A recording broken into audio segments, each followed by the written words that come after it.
Gold trusted gold buyers మీరు తాకట్టు పెట్టిన బంగారాన్ని విడిపించి ఈ రోజు ఉన్న మార్కెట్ ధరకు కొనబడను. First of all the very best. Thank you కదా వెయిట్ ఎత్తుతారా? ఖచ్చితంగా ఆ?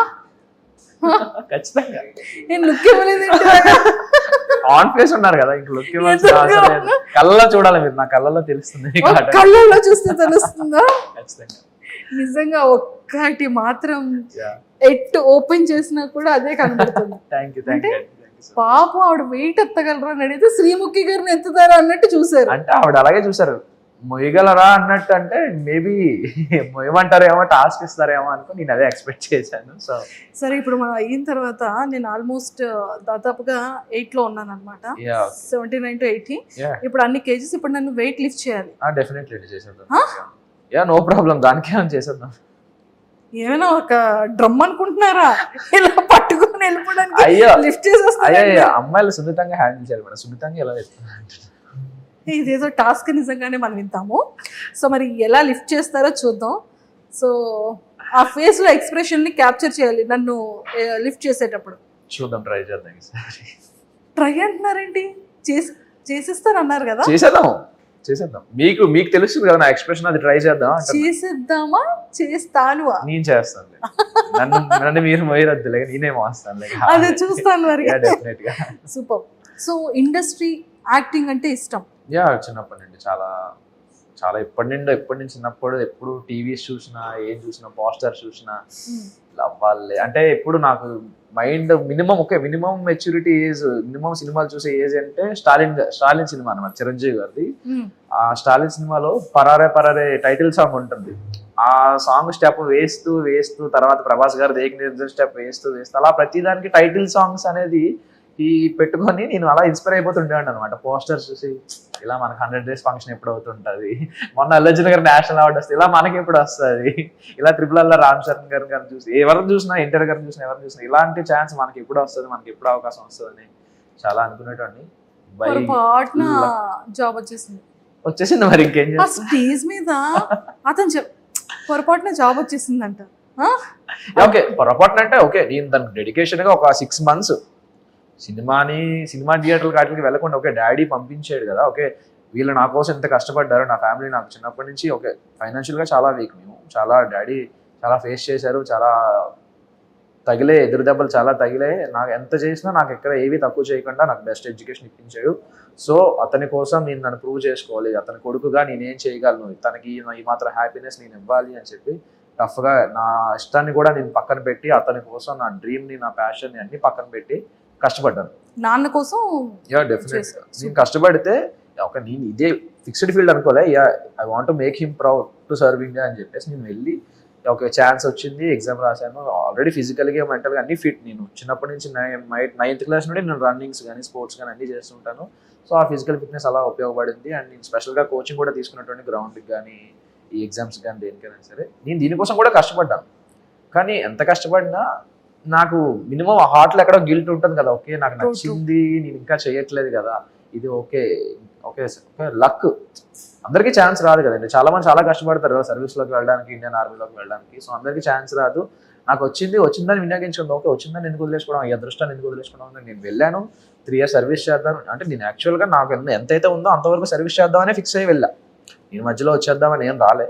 సో అన్ఫార్చునేట్గా వచ్చింది ఛాన్స్, ఓకే ఇది వచ్చింది, దీనికి ఎలాగైనా మనం ఉపయోగించుకోవాలి, ఇప్పుడు కాకపోతే ఇంకెప్పుడు ట్రై చేద్దాం, ఎలా అయినా కొడదాం అని చెప్పి ఇలా లీవ్ పెట్టుకొని ఇలా రావడం జరిగింది. సూపర్.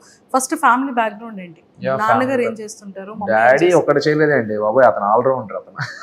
అంటే అతనికి ఫస్ట్ నార్మల్గా ఓకే 10th వరకు ఓకే, 10th తర్వాత మిల్క్ బిజినెస్ పాల వ్యాపారం పెట్టుకునేవారు. ఇక్కడ మాక్సిమం మన ఏరియాస్ అన్ని, మన వైజాగ్ విజయనగరం ఏరియాస్ అన్ని ఫార్మాసిటికల్ కంపెనీస్ కాబట్టి ప్రతి కంపెనీకి ప్రతి దానికి పాలు పెరుగు అన్ని సప్లై అనమాట. అప్పుడు చాలా బాగుంటుండే.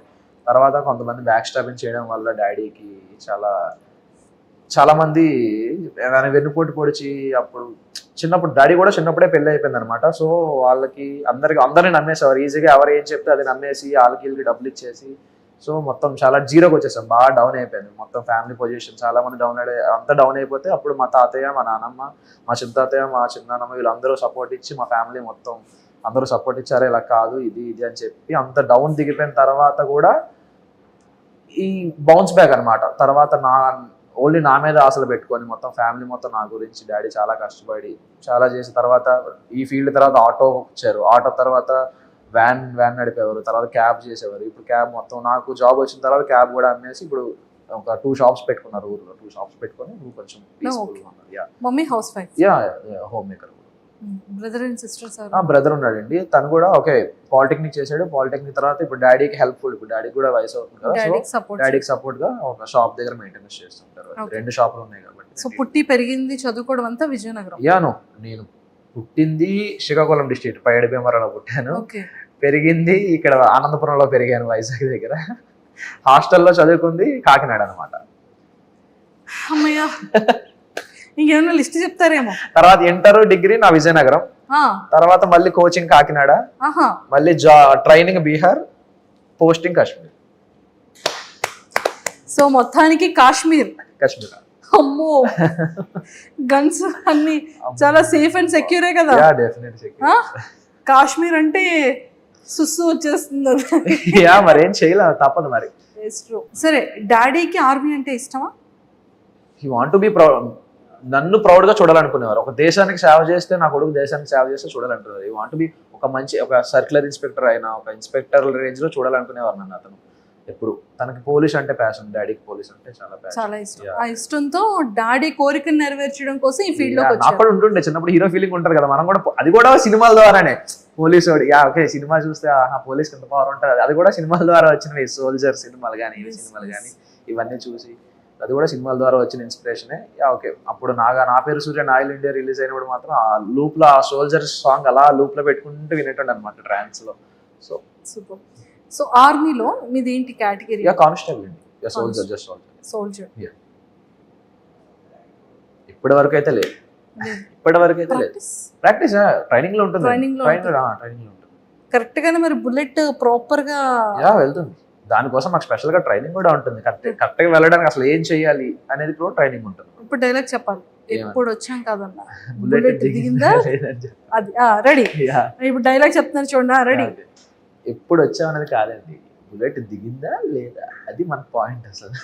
సూపర్. సో మరి పవన్ కళ్యాణ్ గారు కూడా అంటే పేరు అనగానే ఆటోమేటిక్ అది ఏంటో వెళ్ళిపోతుంది. ఫస్ట్ షాట్ కూడా అదే, నాకు రాగానే బీజేపీ వేశారు, గబ్బర్ సింగ్. పవన్ కళ్యాణ్ గారు పేరు ఏంటి? ఓ రియల్ నేమేనా? దానికి మా బాబాయ్కి థ్యాంక్స్ చెప్పాలి. ఇక్కడ అనుకున్నారు కదా, మా బాబాయ్కి థ్యాంక్స్ చెప్పాలి. చిన్నప్పుడు పేరు పెడుతుంటే ఏం పేరు పెడతారు అనుకుంటే, పంతులు గారేమో పాతో పలికే పేరు పెట్టాలమ్మా అంటే పవన్ అని అన్నారు మా పెదనాన్న. మా బాబాయ్ ఏమో లేదు, పవన్ కళ్యాణ్ అని పెట్టండి బాగుంటది, హీరో. మీ బాబాయ్ గారి ఫేవరెట్ హీరో ఏమో?